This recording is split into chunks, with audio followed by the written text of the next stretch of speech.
আসসালামু আলাইকুম গাইস। আজকে আমি আমার ছাদ বাগান থেকে কলমি শাক তুলছি। এই 3টা ঝাড় থেকে তুলছি, এতগুলি হয়েছে।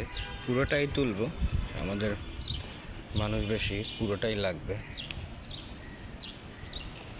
আলহামদুলিল্লাহ, খুব অল্প সময় এগুলি বাড়ে এবং খুব সুন্দর হয়। জায়গাটা কি সুন্দর সবুজ হয়ে গেছে পুরো।